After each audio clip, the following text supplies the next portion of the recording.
नमस्कार, बहुत बहुत स्वागत है आपका। बात करने जा रहे हैं असदुद्दीन ओवैसी की जिंदगी में उनके पॉलिटिकल मुद्दों को लेकर उनकी जो सहभागिता रहती है, उनकी जो एक्टिवनेस रहती है, उसके बारे में तो हर कोई जानता है। लेकिन आज हम ओवैसी का एक दूसरा रूप आपको दिखाने जा रहे हैं। कैसे ठाठबाट से जिंदगी भरी पड़ी है और कैसे करोड़ों के मालिक हैं, उनका घर जो कि किसी महल से कम नहीं है, और उनका रोजाना जिंदगी का लाइफस्टाइल जो लगातार दावे तो बहुत करते हैं। मुस्लिमों की बात करते हैं, मुस्लिम तबकों में गरीबी की बात करते हैं, बहुत पिछड़े लोगों की बात भी करते हैं, लेकिन खुद जिस लाविश अंदाज में जीते हैं उसको जरूर आपको जानना चाहिए, क्योंकि ये हमारे देश की एक ऐसी सच्चाई है जिसके बारे में कोई बात नहीं करना चाहता। खासतौर पर नेता तो बिल्कुल बात नहीं करना चाहते। खुद हजारों करोड़ों की संपत्ति के साथ रह रहे हैं। ओवैसी की संपत्ति भी जो है वो सैकड़ों करोड़ों में है, और उनका लाइफस्टाइल, उनका घर बहुत ही जिसे कहते हैं आलिशान है, लेकिन बात जो है उसमें गरीबों का जिक्र रहता है।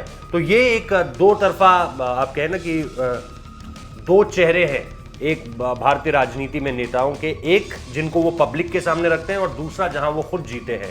तो ये उस जिंदगी की कहानी है जो वो दूसरों के सामने रखते हैं, उसको तो आपने बहुत बार देखा होगा। ये उस जिंदगी की कहानी है जो पर्दे के पीछे से ऑपरेट होती है। तो शाही ठाठ-बाट इसका मैं जिक्र क्यों कर रहा हूं, दरअसल क्योंकि 2019 के लोकसभा चुनाव में अपने हलफनामे में ओवैसी ने बताया कि उनके पास 13 करोड़ से ज्यादा की प्रॉपर्टी है। 13 करोड़, ठीक है। इसमें 12 करोड़ की अचल संपत्ति और 1 करोड़ 67 लाख रुपए मूल्य की चल संपत्ति शामिल है, यानी जिसको आप इन टर्म्स ऑफ कैश देख सकते हैं, in terms of banking statements के रूप में आप देख सकते हैं।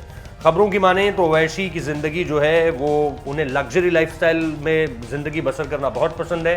हालांकि इसकी चर्चा जो है वो मंचों से नहीं करते हैं, अलग अलग वहाँ पे वो गरीबों की ही बात करते हैं। इसके अलावा आपको पता होगा शायद ये तो कि उनके 6 बच्चे हैं, जिसमें 5 बेटियाँ हैं और 1 बेटा है।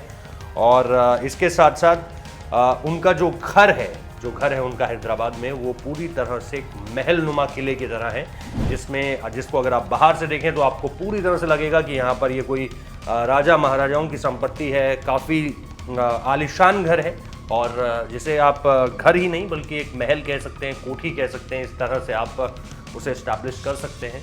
और गाड़ियाँ, इसके अलावा जो एक्सेसरीज होती हैं साथ में जो कैरी करता है आदमी, करोड़पति आदमी, उससे भरपूर है उनकी ज़िंदगी। लेकिन इन बातों का जिक्र जो मैंने शुरुआत में भी कहा कि एक चेहरा जो कि मंचों के लिए होता है, रैलियों के लिए होता है, जन संबोधन के लिए होता है, गरीबों से बातचीत करने के लिए होता है, और एक चेहरा जहां पर नेता खुद जीता है, ये उसकी सच्चाई है। बहुत बहुत शुक्रिया इस वीडियो को देखने के लिए।